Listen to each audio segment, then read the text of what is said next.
యేసుక్రీస్తు పరిశుద్ధ నామంలో మీ అందరికీ కూడా శుభములు వందనములు. प्रभु यीशु मसीह के पवित्र नाम से आप सभी को शुभ और जय मसीह की। ఆరాధనలో మనం ప్రవేశించడానికి ముందుగా దేవుని యొక్క వాక్యాన్ని ధ్యానించుకుంటాం. आराधना में प्रवेश करने से पहले परमेश्वर के वचन को हम ध्यान करेंगे। అపొస్తలుల కార్యములు प्रेरितों के काम 27వ అధ్యాయము प्रेरितों के काम उसका 27वां अध्याय 23వ వచనాన్ని అందరం కూడా కలిసి చదువుకుంటాం. उसका 23 वचन सभी साथ मिलकर पढ़ते हैं। అపొస్తలుల కార్యములు प्रेरितों के काम 27వ అధ్యాయము उसका 27वां अध्याय 23వ వచనాన్ని అందరం కూడా కలిసి చదువుకుంటాం. उसका 23 वचन सभी साथ मिलकर पढ़ेंगे। నేను ఎవని వాడను, क्योंकि परमेश्वर जिसका मैं हूँ ఎవనిని और जिसकी सेवा సేవించుచున్నాను, करता हूँ, ఆ उसके దేవుని स्वदूत దూత ने आज रात मेरे గడిచిన पास రాత్రి आकर कहा, నా యొద్ద నిలిచి పౌలా భయపడకము. ప్రభు యొక్క సహాయం కొరకై చిన్న ప్రార్థన చేసుకుందాం. परमेश्वर की सहायता के लिए छोटी सी प्रार्थना हम करेंगे।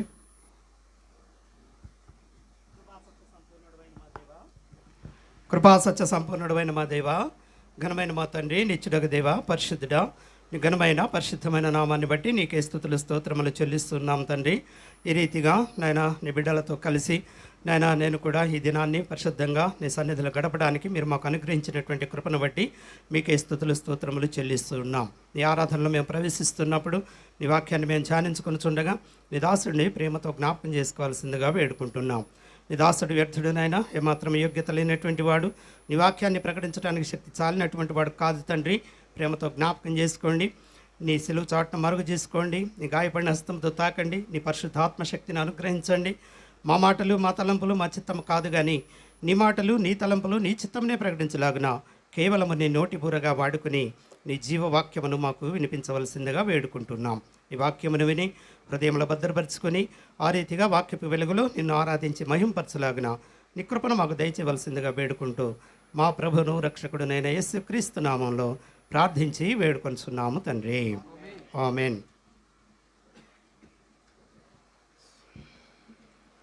అపొస్తలుల కార్యముల గ్రంథము प्रेरितों के काम 27వ అధ్యాయము 27वां अध्याय 23వ వచనములో उसके 23 वचन में వ్రాయబడినటువంటి మాటను మనము గమనించినట్లయితే जो पढ़े हुए वचन भाव को अगर हम ध्यान देंगे, అపొస్తలుడైన పౌలు అంటూ ఉన్నాడు, प्रेरित पौल इस बात को कहते हैं, నేను ఎవని వాడను, और मैं जिसका हूँ ఎవనిని సేవించుచున్నాను. और जिसकी सेवा करता हूँ। మనం ఎవరి వారము, हम किसके हैं మనం ఎవరిని సేవిస్తూ ఉన్నాం. और हम किसकी सेवा कर रहे हैं। యెహోషువ అయితే ఒక తీర్మానం చేసుకున్నాడు. योशुआ ने जो है एक निर्णय को वहाँ पर लिया है, మనందరికీ తెలుసు అది. हम सभी को पता है। మీరు ఎవరిని సేవించెదరో, और तुम किसकी सेवा करते हो? మీ పితరుల దేవతలను సేవించెదరో, आपके जो पुरखों के देवताओं को सेवा कर रहे हैं। నేనైతే लेकिन मैं, నా కుటుంబము मेरा परिवार యెహోవానే సేవించదమని यहोवा की सेवा करेंगे। గొప్ప తీర్మానం చేసుకున్నాడు. ये बड़ा निर्णय उन्होंने लिया है। ఆ రీతిగా उस रीति से మనము ఎవరిని సేవిస్తున్నాము అనేది हम भी किसकी सेवा कर रहे हैं, ఒక అవగాహనను మనము కలిగి ఉండాలి. इस बात का जानना हमको जरूरी है। మనము ఎవరిని సేవిస్తున్నామో అవగాహన కలిగినప్పుడు और जिसकी सेवा हम कर रहे हैं उसके जब हम जान लेते हैं, మనం ఎవరివై ఉన్నావో కూడా తెలుసుకోవాలి. और हम कौन है इसके बात को भी हम जान लेंगे। మన స్థితి ఏమిటో మనం తెలుసుకొని ఉండాలి. और हमारी स्थिति क्या है उसको भी हम మన पता कर స్థితిని लेंगे। ఎవరు మార్చారో తెలుసుకొని ఉండాలి. और हमारी स्थिति को कैसे बदला गया ఆ है స్థితి उसको भी पता మారడానికి चलता है। కారణాలు ఏంటో తెలుసుకొని और ఉండాలి. वो हमारे परिस्थिति को किस प्रकार बदलाव हुआ है उसका कारण भी हमको पता चलता है। ఆ రీతిగా పౌలు అంటూ ఉన్నాడు, और इस रीति से पौलुस कहता है, నేను ఎవరి వానను. मैं जिसका हूँ। కొంతమంది అంటూ ఉంటారు సంఘస్థులు, और कुछ कलीसिया के लोग నేను పౌలు వాడను, कहते हैं मैं पौलुस का हूँ, అపోల్లో వాడను, मैं अपोलो का हूँ, నేను క్రీస్తు వాడను, और मैं मसीह का हूँ, నేను ఆ సేవకుడి వాడను, मैं ये सेवक का हूँ, నేను ఈ సేవకుడి వాడను मैं इस सेवक का हूँ। అని ఎవరైతే రక్షణ పొందుతూ వచ్చారో వారి పేర్లను చెప్తూ ఉంటారు. और जिसके द्वारा उद्धार को पाए हैं उनके नामों को वो बताते रहते हैं। అయితే लेकिन మనము हम జ్ఞాపకం చేసుకోవాల్సిన ముఖ్య విషయం ఏంటంటే, और याद रखने वाली जो मुख्य बात क्या है, మనమందరము కూడా हम सभी క్రీస్తుకు సంబంధించినటువంటి వాళ్ళం, मसीह के संबंधित हम लोग हैं, దేవునికి సంబంధించినటువంటి వాళ్ళం. हम परमेश्वर के संबंधित लोग हैं। అందుకనే దావీదు అంటూ ఉన్నాడు, इसलिए दाऊद यहाँ पर कहता है కీర్తనల గ్రంథంలో, भजन संहिता में, కీర్తనల గ్రంథము 119వ కీర్తన भजन संहिता 119 में, ఒక మాటను మనం చూసినట్లయితే, वहाँ पर अगर एक बात को हम पढ़ेंगे, 119వ కీర్తన भजन संहिता 119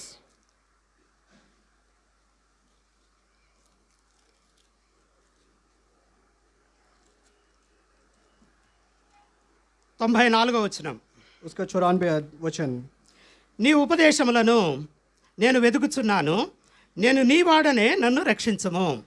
मैं तेरा ही हूँ, तू मेरा उद्धार कर, क्योंकि मैं तेरे उपदेशों की स्तुति रखता हूँ. నేను నీ వాడను అని చెప్పి అంటూ ఉన్నాడు. और यहाँ पर कहता है मैं तो तेरा ही हूँ. దావీదు చెప్తున్నటువంటి మాట और दाऊद कहने वाला ये बात है, నేను నీ వాడను అంటున్నాడు. कहता है मैं तेरा ही हूँ. పరమగీతంలో మనం చూసినట్లయితే और श्रेष्ठ गीत में अगर हम देखेंगे, షూలమతి అంటూ ఉన్నది सुलमती कहती है, నేను నీ దానను అని చెప్పి అంటూ ఉన్నది. कहती है मैं तेरी हूँ. పరమగీతము श्रेष्ठ गीत 6వ అధ్యాయము श्रेष्ठ गीत उसका 6 अध्याय 3వ వచనాన్ని మనం చూసినట్లయితే श्रेष्ठ गीत 6వ అధ్యాయము 3వ వచనం 6 अध्याय उसका 30 वचन का देखेंगे. నేను పద్మములలో మేపుచున్న నా ప్రియుని దానను అతడు నావాడు. श्रेष्ठ गीत उसका 6 अध्याय उसके 3 वचन में अगर देखेंगे, लिखा है मैं अपने प्रेमी की हूँ और मेरा प्रेमी मेरा है. షులమతి అంటూ ఉన్నది और सुलमती कहती है, నేను నా ప్రియుని దానను అంటుంది. कहती है मैं अपने प्रेमी की हूँ. అతడు నా ప్రియుడు అని అంటుంది. और कहता है और कहती है आगे అతడు जाकर, నావాడు అంటుంది. मेरा प्रेमी मेरा है. తన్ను తాను అతనికి సంబంధించినదిగా చెప్పుకుంటూ और ఉన్నది. अपने आप को उसका संबंधित कर कर वो कह रही है, సొలొమోనుకి చెందినటువంటిదిగా చెప్పుకుంటూ और ఉన్నది. सुलेमान के संबंधित है इस बात को कह रही है. ఆ రీతిగా తాను ఎవరికి చెందినదానో చెబుతూ ఉన్నది. और इस प्रकार वो किसके संबंधित है इस विषय को इस वचन के द्वारा बता रही है. ఇదే పరమగీతము 2వ అధ్యాయము इसी श्रेष्ठ गीत में दूसरे अध्याय में 16వ వచనాన్ని మనం చూసినట్లయితే उसके 16 वचन में अगर हम देखेंगे, నా ప్రియుడు నావాడు నేను అతని దానను. मेरा प्रेमी मेरा है और मैं उसी का हूँ. నా ప్రియుడు నావాడు मेरा प्रेमी मेरा है నేను అతని దానను. और मैं उसकी हूँ. అట్లా మనము ఎవరి వారం అనేది ముందుగా మనం తెలుసుకోవాల్సిన అవసరత और ఉన్నది. सबसे प्रथम इस बात को हमें जानना है कि हम लोग किसके संबंधित है, మనం ఎవరి వారము? हम किसके हैं.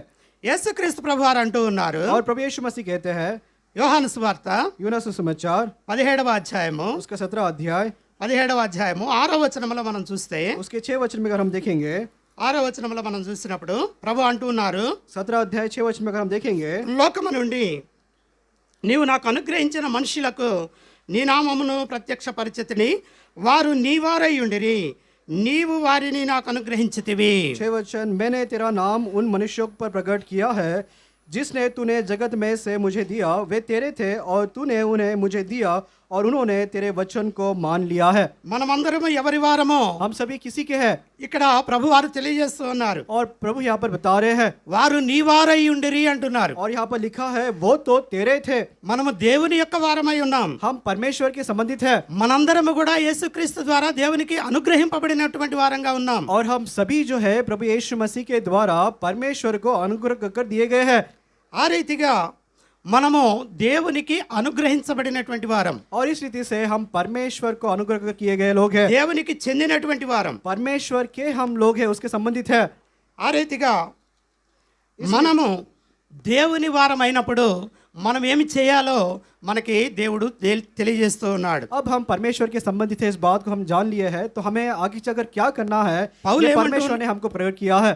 పౌలేమంటూ ఉన్నాడంటే पौलुस क्या कह रहा है, నేను ఎవరి వాననో, और मैं जिसका हूँ ఎవరిని సేవించుచున్నానో, और जिसका सेवा में कर रहा हूँ. మనం ఎవరి వారము, हम किसके हैं మనము ఎవరిని సేవించాలి. और हम किसकी सेवा कर रहे हैं. సేవించడానికి ముందుగా और सेवा करने से पहले మనం ఎలాంటి వారమో కూడా తెలుసుకోవాలి. और हम कैसे थे इस बात को भी हमें जान लेना है. రోమాపత్రిక रोमे की पत्री 5వ అధ్యాయంలో, उसके 5 अध्याय में, రోమాపత్రిక 5వ అధ్యాయంలో మనం ఎలాంటి వారం అనేది వ్రాయబడుతూ వచ్చింది. रोमे की पत्री उसका 5 अध्याय वहां पर लिखा गया है कि हम किस प्रकार के लोग हालत में हम थे. 6వ వచనంలో మనం చూసినప్పుడు 6 वचन में अगर हम देखेंगे, ఏలయనగా మనం ఇంకా బలహీనులమై ఉండగా క్రీస్తు యుక్త కాలమున భక్తిహీనుల కొరకు చనిపోయెను. रोमे की पत्री 5 अध्याय 6 वचन, क्योंकि जब हम निर्बल ही थे तो मसीह ठीक समय पर भक्तिहीनों के लिए मरा. ఇక్కడ మనం ఎలాంటి వారమో పౌలు తెలియజేస్తూ ఉన్నాడు. और पौलुस इस बात को यहाँ पर बता रहा है, हम మనము कैसे लोग हैं. బలహీనులము, हम बलहीन लोग हैं, భక్తిహీనులము. हम निर्बल और भक्तिहीन लोग हैं. క్రీస్తును ఎరుగక ముందు और मसीह को जानने से पहले అందరము కూడా భక్తిహీనులుగానే ఉన్నాం. और हम सभी लोग भक्तिहीन लोग ही हैं. నిజ దేవుడు ఎవరో తెలియనటువంటి స్థితిలోనే ఉన్నాం. और सच्चा परमेश्वर कौन है इस बात को हम नहीं जानते थे. అనేకమైన బలహీనతలతో ఉన్నాం. और बहुत सारे बलहीनताओं को हम रखते थे. 8వ వచనంలో మనం చూసినట్లయితే 8 वचन में अगर हम देखेंगे, అయితే దేవుడు మన ఎడల తన ప్రేమను వెల్లడిపరుచుచున్నాడు, ఎట్లనగా మనం ఇంకను పాపులమై ఉండగానే క్రీస్తు మన కొరకు చనిపోయెను. 8 वचन, परंतु परमेश्वर ने हम पर अपने प्रेम की भलाई उसी रीति से प्रकट करता है कि जब हम पापी ही थे तभी मसीह हमारे लिए मरा. మొదటిగా మనము బలహీనులము, सबसे पहले हम सभी निर्बल लोग हैं, రెండవదిగా మనం భక్తిహీనులము, और दूसरी बात हम सभी लोग भक्तिहीन लोग हैं, మూడవదిగా ఇక్కడ తెలియజేస్తున్నమాట మనము పాపులము. और तीसरी विषय यहाँ पर बताता है वचन में हम सभी पापी लोग हैं. ఎలా మనం పాపులమయ్యాము? और कैसे हम पापी बन गए हैं? ఆదాము తినవద్దన్న పండును తినడం ద్వారా పాపము మనలోనికి ప్రవేశించింది. और आदम को जिस फल को खाना नहीं कहा गया था, उस फल को उसने अवज्ञाकारी करते हुए खाया, तो पाप जो है इसमें प्रवेश कर लिया. ఆ రీతిగా ఆదాము తిన్నటువంటి పండు ద్వారా పాపం అనేది మనలో ప్రవేశిస్తూ और వచ్చింది. इस प्रकार आदम ने जो फल को नहीं खाना है उसको खा लिया, उसके द्वारा हम में सभी में ये पाप प्रवेश किया है, ఆ రీతిగా మనం పాపులమై ఉన్నాము. और इस प्रकार हम सभी पापी बन गए हैं. ఇంకా మనం చూసినట్లయితే और भी अगर आगे देखेंगे 10వ వచనంలో 10 वचन में, ఏలయనగా శత్రువులమై ఉండగా ఆయన కుమారుని మరణం ద్వారా మనము దేవునితో సమాధానపరచబడిన ఎడల సమాధానపరచబడిన వారమై ఆయన జీవించుట చేత మరి నిశ్చయముగా జీవింపబడదుము. क्योंकि बैरी होने की दशा में उसके पुत्र की मृत्यु के द्वारा हमारा मेल परमेश्वर के साथ हुआ, तो फिर मेल हो जाने पर उसके जीवन के कारण हम उद्धार क्यों न पाएंगे. ఇక్కడ రాయబడినటువంటి మాట यहाँ पर क्या लिखा गया है? మనము శత్రువులము అని. हम शत्रु है.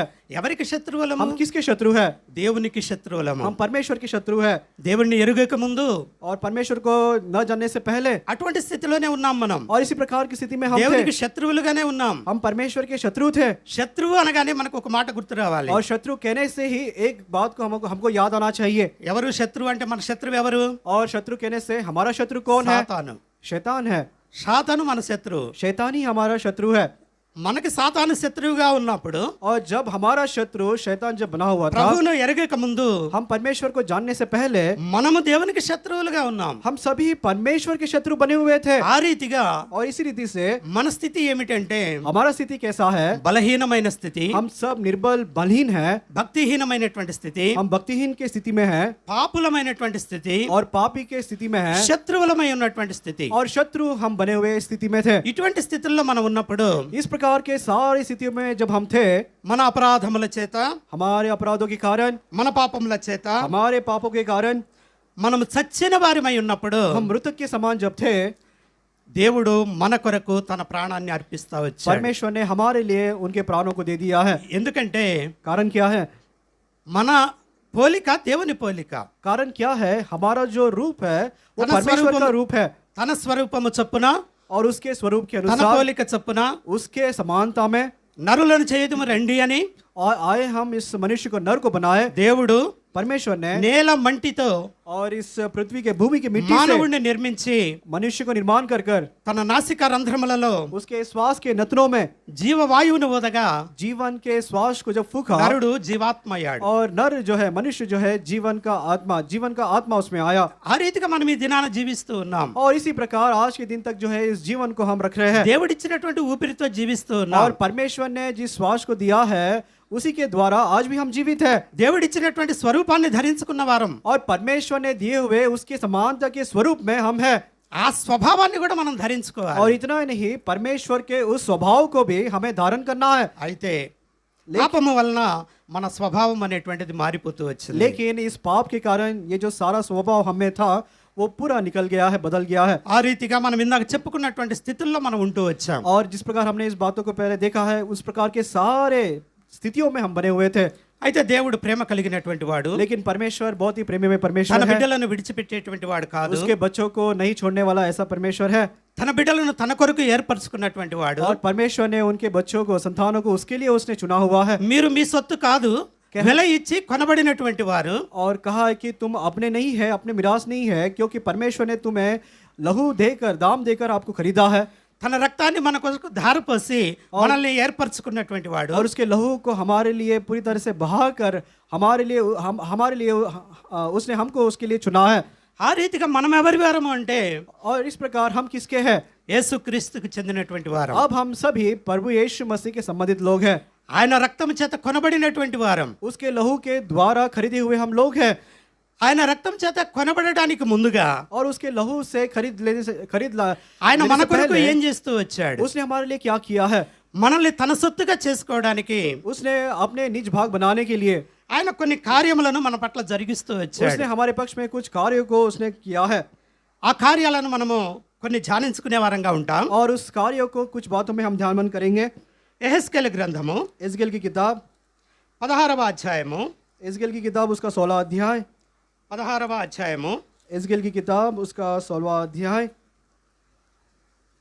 9వ వచనాన్ని మనం చూసినట్లయితే 9 वचन अगर हम देखेंगे 9వ వచనం, అప్పుడు నేను నీళ్లతో నిన్ను కడిగి నీ మీద నున్న రక్తమంతయు తుడిచి నిన్ను నూనెతో అంటి. एजगेल की किताब उसका 16वां अध्याय उसका 9 वचन पढ़ रहा हूँ। तब मैंने तुझे जल से नहलाकर तुझ पर से लहू धोया और तेरी देह पर तेल मला। ముందుగా దేవుడు మన కొరకు ఏం చేస్తూ వచ్చాడు అంటే और सबसे प्रथम परमेश्वर ने हमारे पक्ष में क्या किया మనల్ని है? నీళ్లతో కడుగుతూ వచ్చాడు. उसने हमें जल से नहलाया है। నీళ్లతో మనం ఎందుకు కడుక్కుంటాం? और हम जल से पानी से हम अपने आप को क्यों धोते हैं? మన శరీరం మీద ఉన్నటువంటి మట్టి మురికి हमारे शरीर पर जो कोई मिट्टी मैल लगा है వీటన్నిటిని మనం తొలగించుకోవడానికి इस सभी को निकाल देने के మన लिए శరీరాన్ని మనం శుభ్రం చేసుకుంటాం. और हमारे शरीर को हम साफ करते हैं నీళ్లతో కడుక్కునేటువంటి వారంగా ఉంటాం. और पानी जल से हम अपने आप को ఆ शुद्ध करते हैं। రీతిగా और పాపం అనేటువంటి మురికి इस रीति से पाप जो मैल है वो जो हमारे पास है మన భౌతిక శరీరంలోను हमारे भौतिक शरीर में है అంతరంగ శరీరంలోను और अंतरंग के शरीर में है నిండి ఉన్నప్పుడు भरा हुआ। ऐसे समय में దేవుడు మనల్ని ఏం చేస్తూ వచ్చాడు అంటే परमेश्वर ने हमारे लिए क्या किया है? నీళ్లతో కడుగుతూ వచ్చాడు. उसने जल से हमको धोया है। మన బాహ్య శరీరాన్ని శుభ్రపరుస్తూ వచ్చాడు. हमारे जो भौतिक देह है उसको उसने शुद्ध किया है। అంతరంగ శరీరాన్ని కూడా శుద్ధి చేస్తూ और వచ్చాడు. इतना नहीं, हमारे अंतरंग में जो शरीर है उसको भी उसने शुद्ध किया है। ఆ రీతిగా మనం శుభ్రపడుతూ వచ్చాం. और इस रीति से परमेश्वर ने हमको ये शुद्ध करते हुए आया మన है। శరీరాలు శుభ్రమైనవి, और हमारा पूरा शरीर जो है साफ हो गया है। మన మనస్సు శుభ్రమైంది. और हमारा जो मन है वो भी शुद्ध साफ हो गया है। ఒక మాటలో చెప్పాలి అంటే और एक बात में इसको अगर कहा जाए, పవిత్రత మనకు అనుగ్రహిస్తూ వచ్చాడు. हमको परमेश्वर ने उसकी पवित्रता को दिया है। పరిశుద్ధత మనకు అనుగ్రహిస్తూ और వచ్చాడు. पवित्रता को उसने हमको दिया है। నేను పరిశుద్ధుడని గనక మీరు కూడా పరిశుద్ధులై ఉండుడి అన్నాడు. और परमेश्वर ने कहा है मैं पवित्र हूँ इसलिए तुम भी पवित्र बनकर रहना है। ఆ రీతిగా మనకి పరిశుద్ధతను అనుగ్రహించడానికి और इस प्रकार उसकी पवित्रता को हमको अनुग्रह करके देने के लिए మొదట सबसे पहले నీళ్లతో మనల్ని కడుగుతూ వచ్చాడు. उसने सबसे पहले हमको जल से उसने नहलाया है। హెబ్రీయులకు రాసినటువంటి పత్రికను మనం చూసినట్లయితే इब्रानी की पत्री अगर हम देखेंगे, యేసుక్రీస్తు ఏం చేస్తూ ఉన్నాడంటే प्रभु यीशु मसीह ने क्या किए हैं? 7వ అధ్యాయము 7 अध्याय 24వ వచనాన్ని మనం 26వ వచనాన్ని మనం చూసినట్లయితే उसका 26 वचन अगर हम देखेंगे, అక్కడ ప్రభు అంటున్నటువంటి మాట, यहाँ पर प्रभु कही हुई बातें हैं। ప్రభు ఎలా ఉన్నాడు అనేటువంటిది మనకు తెలియజేయబడుతుంది. यहाँ पर प्रभु क्या है, कैसा है, उसके बारे में लिखा गया है। పవిత్రుడును, वो पवित्र है, నిర్దోషియు, वो निर्दोष है, నిష్కల్మషుడు, निर्मल है, పాపులలో చేరక ప్రత్యేకంగా ఉన్నవాడు, पापियों में ना मिलते हुए पापियों से अलग किया हुआ है, ఆకాశ మండలం కంటే మిక్కిలి హెచ్చైన వాడు, और स्वर्ग से भी ऊंचा किया हुआ वो है। ఇట్టి ప్రధాన యాజకుడు. ऐसा जो महायाजक है, అటువంటి ప్రధాన యాజకుడిగా ఉన్నటువంటి యేసు और ऐसा महायाजक जो बना हुआ प्रभु यीशु मसीह, ఎలా ఉన్నాడు అంటే वो कैसा है? పవిత్రుడిగా ఉన్నాడు, वो पवित्र है, నిర్దోషిగా ఉన్నాడు, वो निष्कपट है, నిష్కల్మషుడిగా ఉన్నాడు, और वो निर्मल है, పాపులలో చేరక ప్రత్యేకంగా ఉన్నాడు. और पापियों में ना जाते हुए पापियों से अलग है। మనం కూడా అలా ఉండాలి. और हम भी वैसे ही रहना है। అందుకే మనల్ని నీళ్లతో కడుగుతూ వచ్చాడు. और यही कारण है प्रभु यीशु मसीह उनके जल से हमको नहलाया है, अर्थात उसने हमको शुद्ध किया है। పాపులలో నుంచి మనల్ని వేరు చేస్తూ వచ్చాడు. उसने हमको पापियों से अलग कर रखा है। నెహెమియా గ్రంథంలో మనం చూసినట్లయితే नेहमिया की किताब में अगर देखेंगे, 9వ అధ్యాయము उसका 9 अध्याय 2వ వచనాన్ని మనం చూసినట్లయితే अगर दूसरा वचन अगर देखेंगे, అక్కడ రాయబడినటువంటి మాట, वहाँ पर लिखी हुई वो बात है। 9వ అధ్యాయము 2వ వచనంలో రాయబడినటువంటి మాటను మనం చూస్తే, और 9 अध्याय उसके ఇశ్రాయేలీలు అన్యజనులలో నుండి ప్రత్యేకింపబడిన వారై నిలువబడి తమ పాపములను తమ పితరుల పాపములను ఒప్పుకొనిరి. और इस्राएल की प्रजा जो है अपने पितरों के अपने पापों को जो है मान लिए है। ఇక్కడ తెలియజేయబడినటువంటి మాట, यहाँ पर बताया हुआ बात क्या है? ఇశ్రాయేలీలు అన్యజనులందరిలో నుండి ప్రత్యేకింపబడిన వారు. इस्राएल जो प्रजा है सारे जातियों से अर्थात अन्य जातियों से अलग किए गए लोग हैं। మనము కూడా ఈ దినాన అన్యుల్లో నుంచి ప్రత్యేకపరచబడినటువంటి వారమే. हम भी आज के दिन इस अन्य जाति लोगों से अलग किए गए हुए प्रत्येक किए गए हुए लोग हैं। ఈ రీతిగా ప్రత్యేకంగా మనం ఉండడానికి और ऐसे प्रत्येक रूप से रहने के लिए దేవుడు మనల్ని నీళ్లతో కడుగుతూ వచ్చాడు. और परमेश्वर जो है हमको उस जल से धोकर आया है। పరిశుద్ధతని మనకు అనుగ్రహిస్తూ వచ్చాడు. हमको उसने पवित्रता को दिया है। పవిత్రతని మనకు అనుగ్రహిస్తూ వచ్చాడు. उस पवित्रता को परमेश्वर ने हमको दिया है ఆ రీతిగా తన సొత్తుగా చేసుకుంటూ వచ్చాడు. और इस प्रकार परमेश्वर ने हमको उसका निज भाग अर्थात निज प्रजा बनाया है। రెండవదిగా మనం చూసినప్పుడు अगर दूसरी भाग अगर हम देखेंगे యెహెజ్కేలు గ్రంథము एस्केल की किताब 16వ అధ్యాయము एस्केल की किताब उसका 16 अध्याय 9వ వచనాన్ని మనం చూసినప్పుడు उसका 9 वचन अगर हम देखेंगे అప్పుడు నేను నీళ్లతో నిన్ను కడిగి నీ మీదనున్న రక్తమంతయు తుడిచి నిన్ను నూనెతో అంటి. यहाँ पर लिखा है तब मैंने तुझे जल से नहलाकर तुझ पर लहू धो दिया और तेरी देह पर तेल मला। ఇక్కడ తెలియజేయబడుతున్నటువంటి మాట రెండవదిగా నేను నిన్ను నూనెతో అంటి అంటున్నాడు. यहाँ पर लिखा है मैंने तेरी देह पर तेल मला है నూనెతోటి అంటుతూ వచ్చాడు మనల్ని. और परमेश्वर हमको उसके तेल के द्वारा उसने हमको मला है। ఈ నూనె తైలము అనేటువంటిది దేన్ని సూచిస్తుంది అంటే పరిశుద్ధాత్మని సూచిస్తుంది. अब ये तेल है यहाँ पर इसका सादृश्य क्या है वो पवित्र आत्मा को दर्शाता है। 92వ కీర్తనని మనం చూసినప్పుడు 92 भजन में अगर हम देखेंगे అక్కడ కీర్తనాకారుడు వ్రాస్తున్నటువంటి మాట और भजन रचने वाला वहाँ पर बात को कहता है 92వ కీర్తన 92 भजन 10వ వచనంలో మనం చూస్తే 10 वचन में अगर हम देखेंगे గురుపోతు కొమ్ము వలె నీవు నా కొమ్ము పైకెత్తితివి క్రొత్త తైలముతో నేను అంటబడి తిని. परंतु मेरा सिंह तूने जंगली सान का सा ऊंचा किया है मैं टट के तेल से चुपड़ा गया हूँ। కొత్త తైలముతో మనల్ని అంటుతూ వచ్చాడు. और देखिए इस नए तेल से उसने हमको मिला है। ఈ కొత్త తైలము దేన్ని సూచిస్తుంది అంటే और ये जो नया तेल है ये किसको सादृश्य दिखाता है? పరిశుద్ధాత్మను సూచిస్తా वो ఉన్నది. पवित्र आत्मा को सादृश्य दिखाता है। ఆ రీతిగా మనల్ని इस रीति से हमको మొదట నీళ్లతో కడుగుతూ వచ్చాడు. सबसे प्रथम इस जल से उसने हमको नहलाया है రెండవదిగా నూనెతో మన తలను అంటుతూ వచ్చాడు. और दूसरी बात इस तेल से परमेश्वर ने हमारे सिर को मला है। 45వ కీర్తన మనం చూసినప్పుడు भजन संहिता उसका 45 अगर हम देखेंगे 7వ వచనంలో వ్రాయబడినటువంటి మాట उसके 7 वचन में लिखी हुई बात है నీవు నీతిని ప్రేమించి భక్తిహీనతను ద్వేషించుచున్నావు కావున దేవుడు నీ దేవుడే చెలికాండ్ర కంటే హెచ్చగినట్లుగా నిన్ను ఆనంద తైలముతో అభిషేకించి ఉన్నాడు. तूने धर्म से प्रीति और दुष्टता से बैर रखा है इस कारण परमेश्वर ने तेरे परमेश्वर ने तुझको तेरे सतियों से अधिक हर्ष के तेल से अभिषेक किया है। మనల్ని ఆనంద తైలముతో అభిషేకించినటువంటి వాడుగా ఉన్నాడు. हमको परमेश्वर ने इस हर्ष अर्थात आनंद के उस तेल से अभिषेक किया है। ఆ రీతిగా దేవుడు మనల్ని నూనెతో అంటినటువంటి వాడుగా ఉన్నాడు. और इसी रीति से परमेश्वर ने तेल के द्वारा उसके तेल के द्वारा हमको उसने मला है हमको उससे छुआ है। మూడవదిగా మనం చూసినప్పుడు और तीसरा विषय अगर हम देखेंगे యెహెజ్కేలు గ్రంథము एस्केल की किताब 16వ అధ్యాయము 16 अध्याय 10వ వచనాన్ని మనం చూసినట్లయితే 10 वचन अगर हम देखेंगे 10వ వచనంలో రాయబడినటువంటి మాట और 10 वचन में लिखी हुई बात है విచిత్రమైన కుట్టు పని చేసిన వస్త్రమును నీకు ధరింపజేసి సన్నమైన ఎర్రని చర్మంతో చేయబడిన పాదరక్షలు నీకు తొడిగించుతని సన్నపు అవిసనార బట్ట నీకు వేయించుతని నీకు పట్టుపట్ట ధరింపజేసితని. 10 वचन फिर मैंने तुझे बुटेदार वस्त्र को और सुईसों के चमड़े की जूतियों पहनाई और तेरी कमर में सूक्ष्म सन बांधा और तुझे रेशमी कपड़ा ओढ़ाया है। మనకి ఆయన వస్త్రాన్ని ధరింపజేస్తూ వచ్చాడు. और परमेश्वर ने हमको वस्त्र को धारण किया है। ఆదామును మనం గమనించినప్పుడు अगर आदम को अगर हम ध्यान देंगे తినవద్దన్న పండును తినక ముందు जो फल नहीं खाना है उसको खाने से पहले వాళ్ళు దిగంబరులుగానే ఉన్నారు, वो वस्त्रहीन वहाँ पर थे సిగ్గు ఎరుగకుండా ఉన్నారు. और लज्जा को नहीं जानते शर्म को नहीं जानते थे। ఎప్పుడైతే తినవద్దన్న పండు తిన్నారో और जो फल को नहीं खाना जब उन्होंने खा लिया వాళ్ళకి సిగ్గు అనేది తెలిసింది. और जो लज्जा है जो शर्म है उनमें आ गया వారు దిగంబరులుగా ఉన్నామని తెలుసుకున్నారు. और वो वस्त्रहीन है इस बात को उन्होंने जान लिया। ఒకానొక దినాన ప్రభు వస్తాడు. और एकाएक दिन प्रभु आएगा ఆ దినాన మనం ఎలా కనబడాలి అంటే और उस दिन हमको कैसे दिखाई देना है? కొరింథీయులకు రాసినటువంటి 2వ పత్రిక दूसरे कोरिन्थियों की पत्री 5వ అధ్యాయము उसका 5 अध्याय 2వ వచనాన్ని మనం చూసినట్లయితే दूसरे वचन को अगर हम देखेंगे అక్కడ వ్రాయబడినటువంటి మాట वहाँ पर लिखी हुई बात है మనము దిగంబరులము కాక వస్త్రము ధరించుకునిన వారిగా కనబడదుము. और 5 वचन में लिखा है మనము దిగంబరులముగా కాక हम बिना वस्त्रहीन ना होते हुए వస్త్రము ధరించుకునిన వారముగా కనబడదుము. और वस्त्र धारण किए हुए के समान उसके सामने हम ప్రభు दिखाई देंगे। వచ్చినప్పుడు प्रभु जब आएंगे దేవుడు వచ్చినప్పుడు और प्रभु जब आएंगे ఏదైనా వనములో एदन के वाटिका में ఆదాము హవ్వ చెట్టు చాటున దాక్కున్నారు. और आदम और हव्वा उस पेड़ के पीछे जाकर उन्हें अपने आप ఆదాము को నువ్వు छिपा ఎక్కడ लिया। ఉన్నప్పుడు और प्रभु ने जब पूछा आदम तू कहाँ पर है? నేను ఈ చెట్టు చాటున దాగుకొని ఉన్నాను అని చెప్తున్నాడు. और उसने कहा कि मैं इस पेड़ के पीछे अपने आप को छिपाया हूँ। ఎందుకు ఆ చెట్టు చాటున దాక్కున్నావు? और जब प्रभु ने पूछा क्यों तू अपने आप को इस पेड़ के पीछे छिपाया है, నేను దిగంబరిగా ఉన్నాను और అన్నాడు. उसने कहा कि मैं वस्त्रहीन हूँ।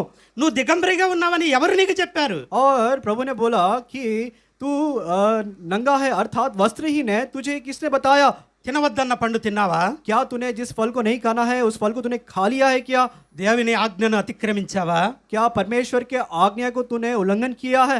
ఆజ్ఞను అతిక్రమిస్తే మనం దిగంబరులమే. आज्ञा का उल्लंघन अगर हम करेंगे मानो हम वस्त्रहीन है, हम नंगेपन में हैं। దేవుడిచ్చినటువంటి ఆజ్ఞలన్నింటినీ కూడా మనం పాటించాలి. और परमेश्वर ने जितने सारे आज्ञा हमको दिया है सभी का पालन हमें करना है। పాటించకపోతే మనము కూడా దిగంబరులమే. अगर हम आज्ञाओं का पालन नहीं करेंगे इसका मतलब यही है ప్రభు हम వచ్చినప్పుడు नंगेपन में हैं।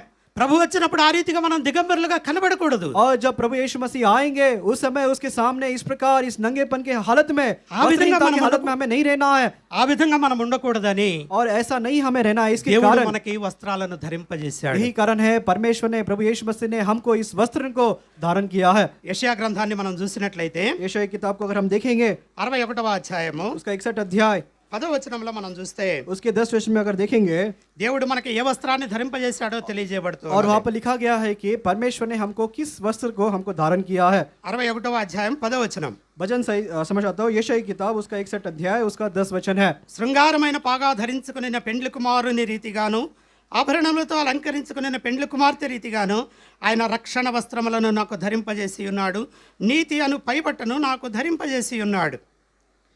मैं కాగా యెహోవాను బట్టి మహానందంతో నేను ఆనందిస్తున్నాను, నా దేవుని బట్టి నా ఆత్మ ఉల్లసించుచున్నది. यशायाह की किताब 61 अध्याय 10 वचन है। मैं यहोवा के कारण अति आनंदित होऊंगा, मेरे प्राण परमेश्वर के कारण मगन रहेगा, क्योंकि उसने मुझे उद्धार के वस्त्र पहनाए और धर्म की चद्दर ऐसी ओढ़ दी है कि जैसे दूल्हा फूलों की माला से अपने आप को सजाता और दुल्हन अपने गहनों से अपना श्रृंगार करती है।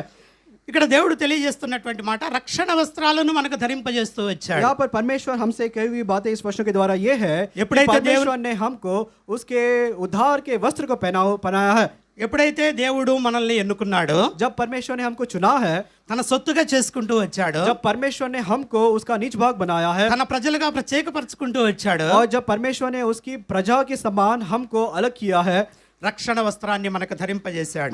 उस समय परमेश्वर ने हमको ये उद्धार के वस्त्र को पहनाया है। నీతి అనే పైబట్టను మనకు ధరింపజేస్తూ और వచ్చాడు. देखिए धर्म की जो चद्दर है उसका ओढ़ा बनाकर हमको उसने पहनाया है।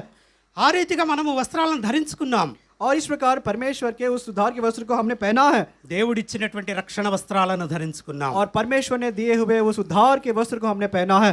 ఆ రీతిగా మనకి వస్త్రాన్ని ధరింపజేశాడు. और इस रीति से परमेश्वर ने उस वस्त्र को हमको पहनाया है। మొదటగా మనల్ని నీళ్లతో కడుగుతూ వచ్చాడు. और सबसे प्रथम परमेश्वर ने जल के द्वारा हमको उसने नहलाया है, शुद्ध किया है।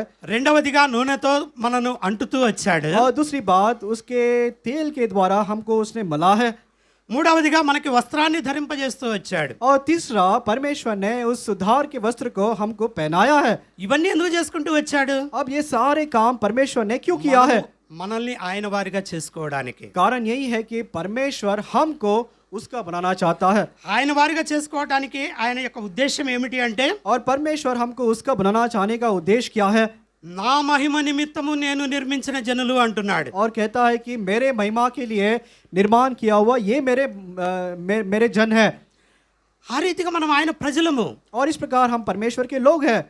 మనం దారి తప్పిపోయాం, हम मार्ग से भटक गए हैं, అందుకనే ఈ రీతిగా చేస్తూ వచ్చాడు. और यही कारण है परमेश्वर ने ये सब कामों को किया है। కీర్తనల గ్రంథాన్ని మనం చూసినట్లయితే भजन संहिता अगर हम देखेंगे 149వ కీర్తన 149 भजन संहिता 4వ వచనాన్ని మనం చూసినట్లయితే, उसके 4 वचन को अगर हम देखेंगे, యెహోవా తన ప్రజల యందు ప్రీతి గలవాడు, ఆయన దీనులను రక్షణతో అలంకరించును. क्योंकि यहोवा अपनी प्रजा से प्रसन्न रहता है, वो नम्र लोगों का उद्धार करके उन्हें शोभ्यमान करता है। ఇదంతా ఎందుకు చేసుకొచ్చాడంటే దేవుడు अब परमेश्वर ने ये सारे काम क्यों किया है? తన ప్రజల యందు ప్రీతి గలవాడు. परमेश्वर यहोवा उसके प्रजाओं के लगाव में उस प्रेम को, उस प्रीति को रखता है। ప్రీతి అంటే ఇష్టం. देखिए यहाँ पर हिंदी में प्रसन्न लिखा है, लेकिन सही तर्जुमा परमेश्वर ने हमसे प्रेम रखा है। ప్రేమ కలిగినటువంటి వాడు. वो प्रेम हम पर रखा है, అందుకనే మనల్ని రక్షణతో అలంకరిస్తూ और వచ్చాడు. यही कारण है परमेश्वर ने हमको वो उद्धार से हमारा शोभ्यमान अलंकृत हमको किया है।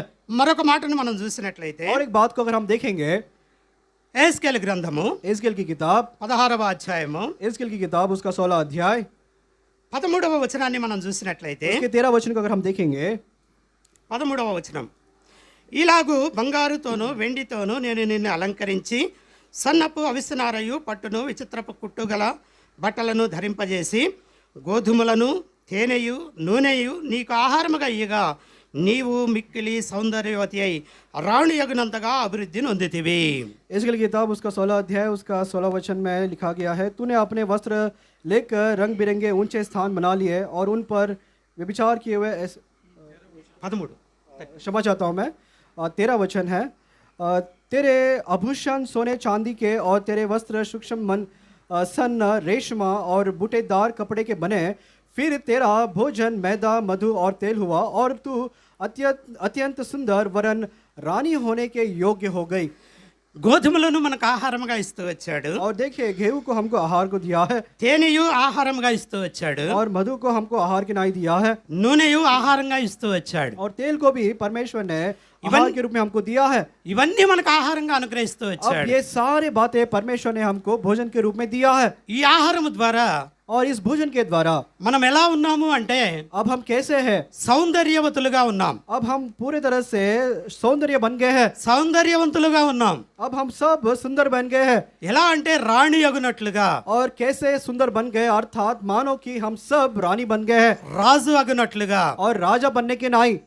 ఆ రీతిగా మనల్ని రాజులుగా యాజకులుగా చేస్తూ వచ్చాడు. और इसी प्रकार इस अत्यंत सुंदरता में लेकर आकर परमेश्वर ने हमको राजा और रानी अर्थात याजक उनको बनाया है, మంచి ఆహారము మనకు అనుగ్రహిస్తూ और వచ్చాడు. अच्छा जो भोजन है परमेश्वर ने हमको दिया है। కీర్తనల గ్రంథంలో भजन संहिता में 81వ కీర్తన మనం చూసినట్లయితే 91 भजन में देखेंगे, 81వ కీర్తన 81 भजन में देखेंगे, 16వ వచనాన్ని మనం చూసినప్పుడు, उसके 16 वचन अगर देखेंगे, అతి శ్రేష్టమైన గోధుమలను అనుగ్రహించి నేను వారిని పోషించుదును, కొండ తేనెతో నిన్ను తృప్తిపరచుదును అంటున్నాడు.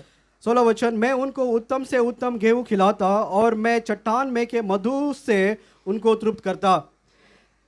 ఆ రీతిగా అతి శ్రేష్టమైన గోధుమలను మనకు అనుగ్రహిస్తూ ఉన్నాడు. और इसी रीति से अति श्रेष्ठ गेहूं को परमेश्वर हमको खिलाता है, తేనెను మనకు అనుగ్రహిస్తా ఉన్నాడు. और मधु को हमको देता है।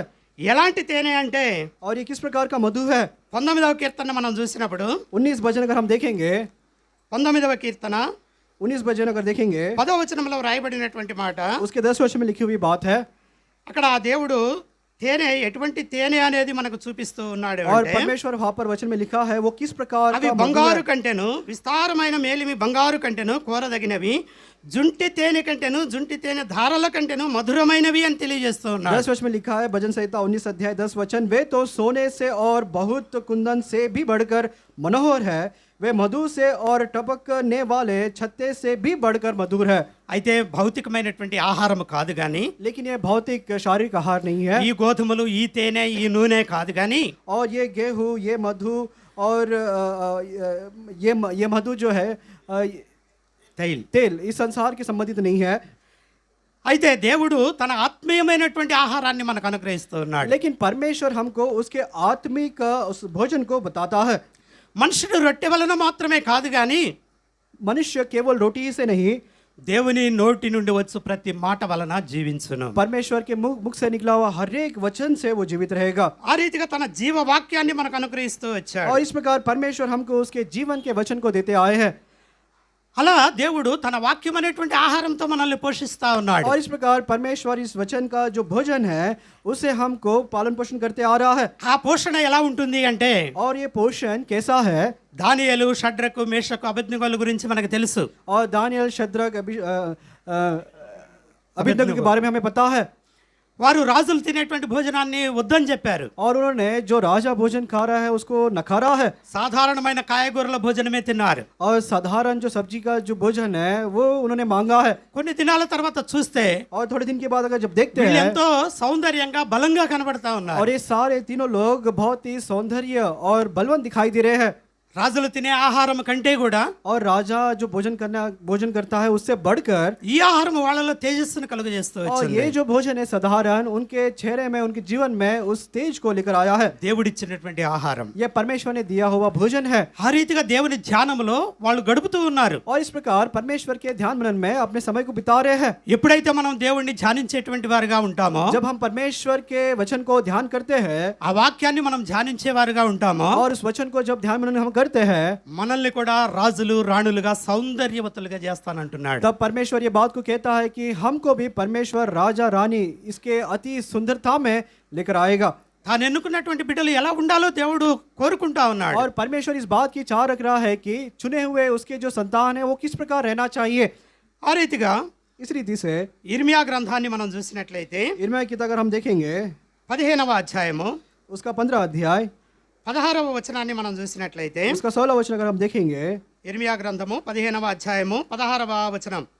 इर्मिया की किताब उसका 15 अध्याय उसका 16 वचन. ఇర్మియా అంటూ ఉన్నాడు, इर्मिया कहता है నీ మాటలు నాకు దొరకగా నేను వాటిని భుజించితిని. जब तेरा वचन मेरे पास पहुंचा तब मैंने उन्हें मानो खा लिया. ఆ రీతిగా దేవుని యొక్క మాటలను మనం భుజించే వారంగా ఉండాలి. और इस प्रकार परमेश्वर के सारे वचनों को बातों को हमें खाना है. అంటే తినమని కాదు కానీ వాటిని ధ్యానించే వారంగా ఉండాలి. इसका मतलब उसे खाना नहीं है, लेकिन अर्थात ये है उस वचनों का ध्यान मनन हमें करना है. ఉదయకాలమున దేవుని వాక్యాన్ని మేము చదివాము అన్నటువంటి వాళ్ళు కాస్త చేయొద్దండి. और सुबह के समय हमने परमेश्वर के वचन को पढ़ा है, अगर पढ़ा है अपने हाथों को उठाकर दिखाइएगा. దించండి.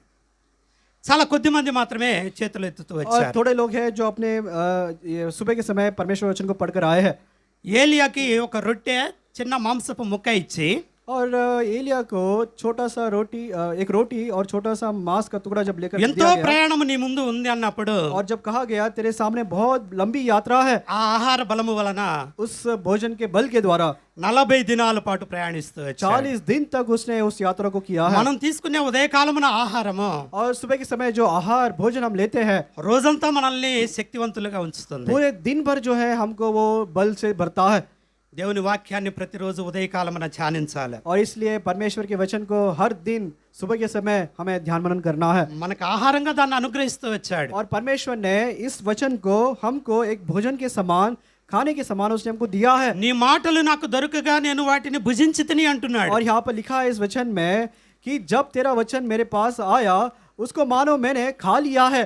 దేవుని వాక్యం దొరకనటువంటి వాళ్ళు ఎంతో మంది ఈ దినాల్లో ఉంటూ और ఉన్నారు. परमेश्वर के वचन न मिलने वाले ऐसे कितने सारे लोग इस संसार में हैं. మనకు దొరికినప్పుడు लेकिन जब ये वचन हमको मिला है మనం నిర్లక్ష్యం చేయకూడదు. हमें दुर्लक्ष्य नहीं करना है. దేవుని వాక్యాన్ని ధ్యానించాలి. परमेश्वर के वचन को पढ़ना है, ध्यान मनन करना है. కీర్తనల గ్రంథంలో మొదటి కీర్తన మొదటి వచనంలో రాయబడినటువంటి మాటని మనం చూస్తే अगर भजन संहिता उसका पहला अध्याय उसके पहले वचन में अगर हम देखेंगे, దేవుడు తెలియజేస్తున్నటువంటి మాట, यहाँ पर परमेश्वर बताए हुए बातें हैं. దుష్టుల ఆలోచన చొప్పున నడువక, పాపుల మార్గమున నిలువక, అపహాసకులు కూర్చుండే చోటున కూర్చుండక, యెహోవా ధర్మశాస్త్రమందు ఆనందించుచు దివారాత్రము దానిని ధ్యానించువాడు ధన్యుడు. क्या ही धन्य है वो पुरुष जो दुष्टों की युक्ति पर नहीं चलता और न पापियों के मार्ग में खड़ा होता है और न ठाटा करने वाले की मंडली में बैठता है. దీవారాత్రము మనం ధ్యానించే వారంగా ఉండాలి. और इस वचन को व्यवस्था को रात और दिन जो है हमें ध्यान చదివేటువంటి करना వారంగా है ఉండాలి. और इसको पढ़ने वाले हमें बनना है. చదివితే మనం ధన్యులము. अगर पढ़ेंगे हम धन्य हैं, దేవుని శక్తిని పొందుకుంటాం. परमेश्वर के उस सामर्थ्य को हम पाते हैं. ఆ రీతిగా తన బిడ్డలు ఎలా ఉండాలని దేవుడు కోరుకున్నాడంటే, और इसी रीति से परमेश्वर उसके संतान कैसा होना चाहिए जब उसकी चाह నీళ్లతో रखा, కడిగి పరిశుద్ధులుగా ఉండాలి అని, सबसे पहले जल के द्वारा नहलाकर शुद्धता में पवित्रता में आने के నూనెతో लिए, అంటబడి పరిశుద్ధాత్మను పొందుకున్నటువంటి వారిగా ఉండాలి అని, और दूसरा तेल से उसने हमको मला है अर्थात उस पवित्र आत्मा को हमारे जीवन में रखना है. రక్షణ వస్త్రాన్ని ధరింపజేసుకున్నటువంటి వారిగా ఉండాలి और అని, तीसरा उस उद्धार के वस्त्र को हमें धारण करने वाले बनना है. తానిచ్చినటువంటి ఆహారాన్ని భుజించి శక్తివంతులుగా ఉండాలి అని. और जो भोजन हमको दिया गया है उसको खाते हुए बहुत ही बलवंत और सामर्थ हमें बनना है. సౌందర్యవంతులుగా ఉండాలి అని, हाँ, उसमें सुंदरता में हमें रहना है. రాజులు రాణులుగా ఉండాలి అని. और राजा और रानी के समान हमें बनना है.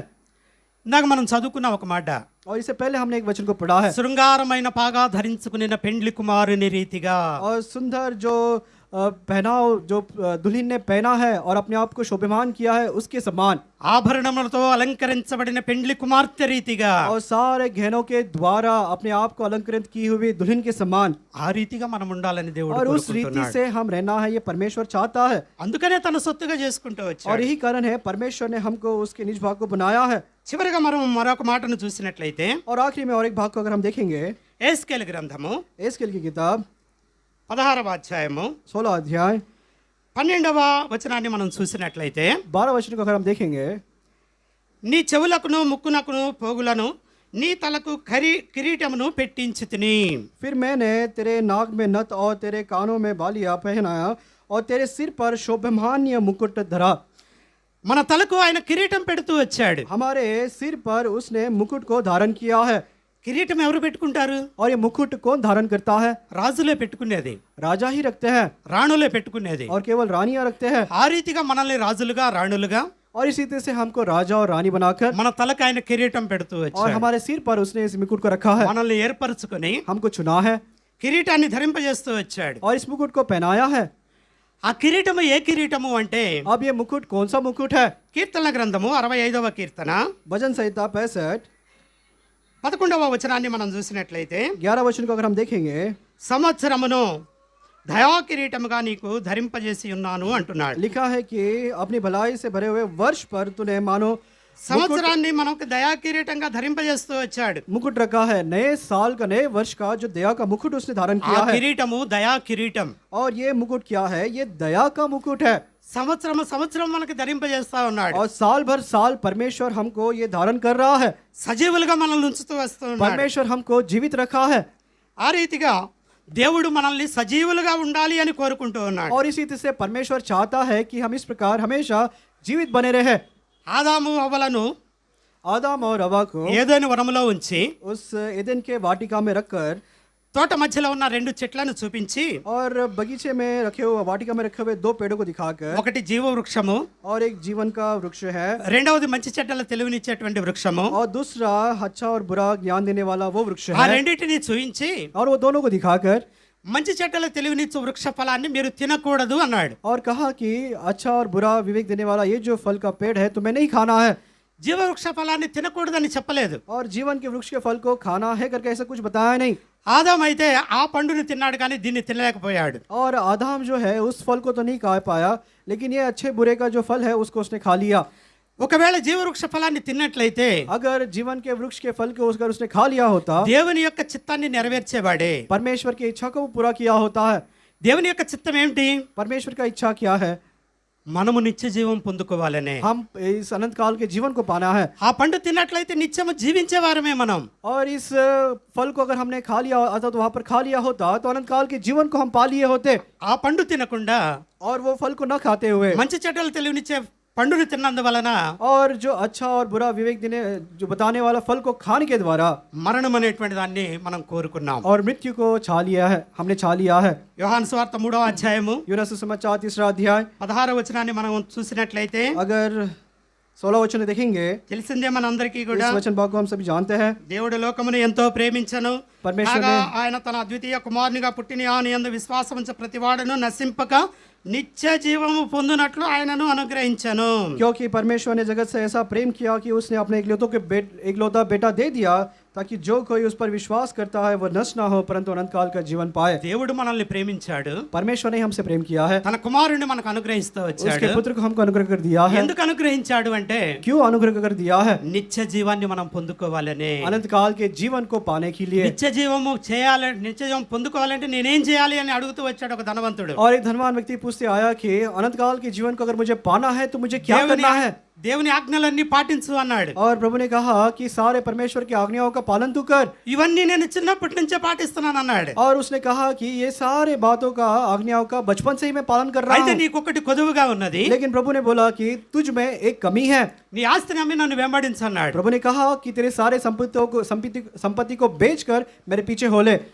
ఆ ధనవంతుడు మిగులు ఆస్తి కలిగినటువంటి వాడు కనుక ఆస్తిని అమ్మి యేసుని వెంబడించడం ఇష్టం లేక ముఖం చిన్నబుచ్చుకొని अब ये వెళ్ళిపోయాడు. जो धनवान व्यक्ति आया था बहुत ही अधिक धनवान है, उस धन को ना बेचने वाला ऐसे मन में बनाकर अपने आप को उदासी में चेहरा छोटा करते करते हुए प्रभु यीशु मसीह की उस बात को पालन नहीं कर पाया, उसके पीछे नहीं हो पाया। నిత్య జీవాన్ని పొందాలని ఆశ అయితే ఉన్నది కానీ उसको मन में आशा है कि अनंत काल के जीवन को पाना है, దాన్ని పొందడానికి దేవుడిని వెంబడించలేకపోయాడు. लेकिन उसको पाने के लिए प्रभु यीशु मसीह के पीछे वो चल नहीं पाया है। ఆ రీతిగా మనం నిత్య జీవం పొందుకోవాలని, और इस रीति से उस अनंत काल के जीवन को पाने के लिए సంవత్సరం మనం జీవించాలని, अगर साल पर साल अगर हमको जीवन जीना है, ప్రతి సంవత్సరం కూడా దయా కిరీటంగా మనకు అనుగ్రహిస్తూ వచ్చాడు. यहाँ पर परमेश्वर हर साल दया के उस वर्ष को हमको दे रहा है। సామెతల గ్రంథము नीति वचन 9వ అధ్యాయము उसका 9 अध्याय 11వ వచనాన్ని మనం చూసినట్లయితే, 11 वचन अगर हम देखेंगे, సామెతల గ్రంథము 9వ అధ్యాయము 11వ వచనం, नीति वचन 9 अध्याय उसका 11वां वचन, నా వలన నీకు దీర్ఘాయువు కలుగును, मेरे द्वारा तुझे दीर्घायु होगा నీవు జీవించు సంవత్సరములు అధికములగును. और तेरे जीवन के जो वर्ष है वो अधिक होंगे। దేవుని వలన మనకు దీర్ఘాయువు కలుగుతుంది. परमेश्वर के द्वारा हमको हमारी जो आयु है वो बढ़ती है, ఆ రీతిగా మనం జీవించేటువంటి సంవత్సరాలు అధికమవుతూ ఉంటాయి. और इस प्रकार हमारे जीवन के जो साल है वो बढ़ते रहते हैं।